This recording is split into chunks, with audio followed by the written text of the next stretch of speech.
Good morning, 8th class students.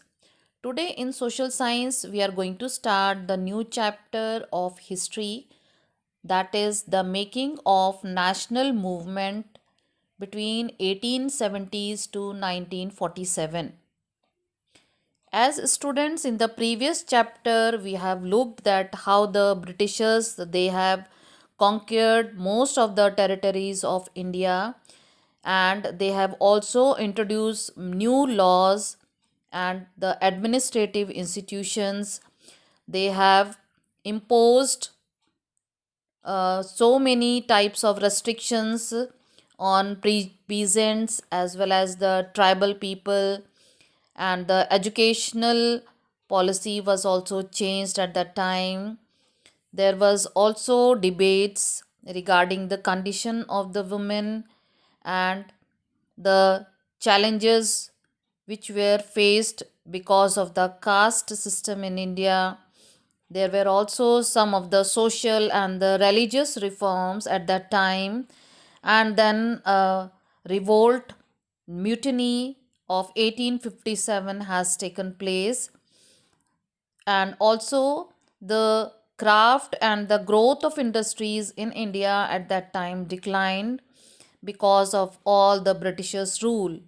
So, at that time, the question of nationalism arose in India, and how the feeling of nationalism developed and how the national movement started in India at the period between 1870 to 1947, we are going to read now. Now in India, we wanted that we should have such type of country in which there should be no difference between the class, color, caste, creed, or language, and also the gender also. And as we know that our country is rich in resources, so the Britishers, what they were doing, they were using all these resources and they were exporting it to the other countries as well as in their own country. So we Indians thought that it is all belong to India, and we should be using all these resources for our country. So they started revolution against the British rule, and they thought that only by removing these Britishers from India we can be able to use these resources, and it will be helpful for the Indians also. So students, for this reason the Indians, there was a consciousness among at that time, so that they can increase this the nationalism feeling to get independence from Britishers. तो ये basically जो है ये हमारे जो political उस समय के एसोसिएशंस थे उन लोगों की मदद से, एज वेल एज जो जो हमारे उस समय के जो नागरिक थे उन लोगों के मदद से जो है 1870s और 1880s के बीच में काफ़ी सारे जो है मूवमेंट जो है it has taken place. And इस टाइम पे जो एसोसिएशंस बने मेनली जो इम्पोर्टेंट एसोसिएशंस थे, इम्पोर्टेंट वन जो थे, they were Poona Sarvajanik Sabha, the Indian Association, the Madras Mahajan Sabha, the Bombay Presidency Association, and above all the Indian National Congress, that is INC। ये सारी जो एसोसिएशंस थे या सभा जो थे इनका मेन एम क्या था कि किसी भी हालत में जो ब्रिटिशर्स हैं, ब्रिटिश रूल हैं, उनको इंडिया से बिल्कुल अलग कर दिया जाए।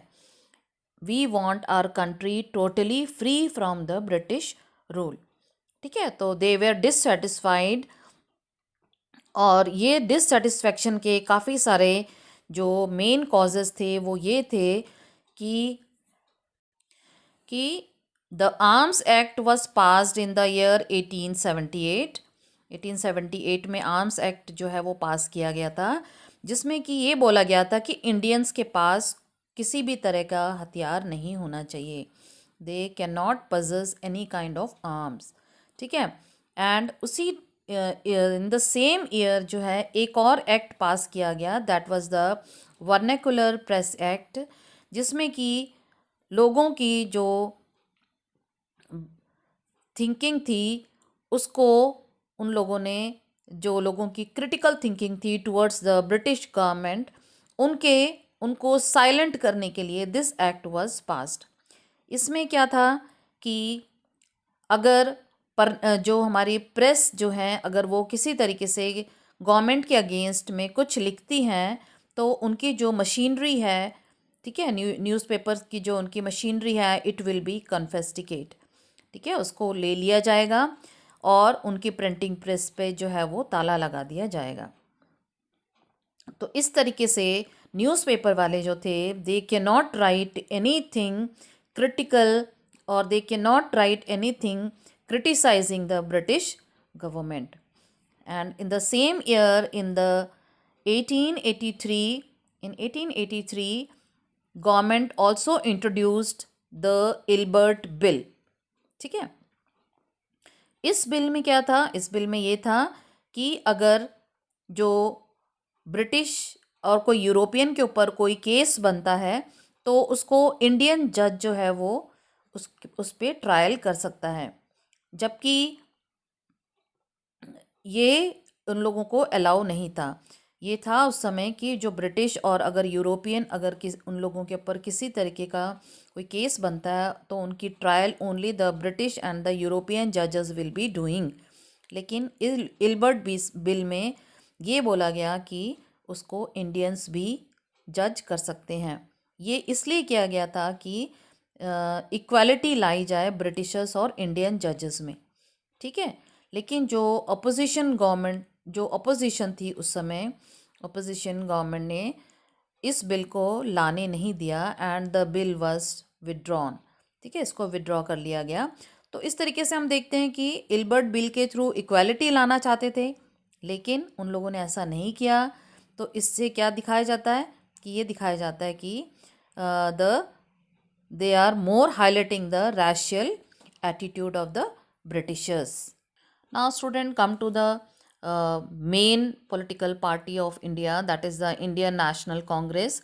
This was established with the 32 members and they were all from the different parts of the country, and these members they met at Bombay in December 1885.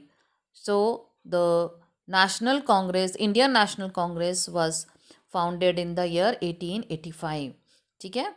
And then इसके जो मेन लीडर्स उस समय थे, दे were Dadabhai Naoroji, Feroz Shah Mehta, Badruddin Tyabji, WC Banerjee, Surendranath Banerjee, Romesh Chunder Dutt and S Subramania Iyer. ठीक है। And these people were largely they belong to Bombay as well as Calcutta. ठीक है। And इस पार्टी को थोड़ा और हेल्प करने के लिए a retired British official A.O. Hume, he played a very important role in bringing these Indians from the various regions together. ठीक है। तो there was a great role of A.O. Hume in bringing all these people at one place. Come to the next important topic, that a nation in the making. ठीक है। कांग्रेस जो है सबसे पहले 20 years तक, when it was founded, after 20 years it was moderate in its objectives. उसके जो objectives थे they were moderate. ठीक है। हर काम को बातों से करना, मीटिंग से करना, ठीक है, by without using any kind of violence. तो इस तरीके से जो है दे हैव द ऑब्जेक्टिव कि हम we can get the freedom. ठीक है। दे डिमांडेड इंडियंस, उन लोगों की और भी डिमांड थी। एक ये डिमांड थी कि जो गवर्नमेंट है उसमें ज़्यादा से ज़्यादा जो है वो इंडियंस हों। दूसरा जो है कि लेजिस्लेटिव जो काउंसिल है उसमें हमारे जो इंडिया के जो हैं देवर जो रिप्रेजेंटेटिव्स हैं वो ज़्यादा नंबर में हों। They should be given more power for the administration, as well as they also demanded that Indians to be placed in high position in the government, because the Britishers, they were not posting India's in high post. ठीक है, high post में उनको नहीं appoint किया जाता था, तो उन लोग की डिमांड थी कि इंडियंस को हाई पोस्ट में जो है वो है उनको रिप्रेजेंट किया जाए.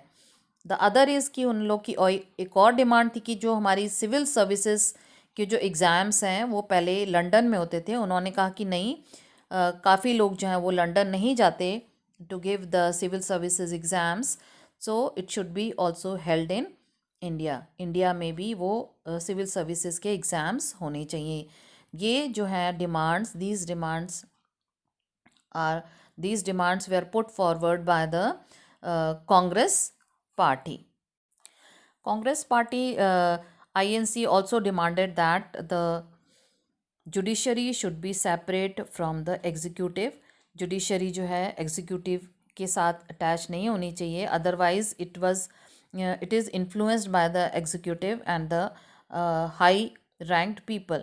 ठीक है, तो जुडिशरी अलग अलग होनी चाहिए, then only the judiciary can give the good judgement. And the other is कि जितने भी आर्म्स एक्ट जो लगाए गए हैं, इट शुड बी कैंसल्ड, इनको कैंसिल कर देना चाहिए. And then the Indian should be given the freedom of speech as well as the expression. Indians को ये अधिकार मिलना चाहिए.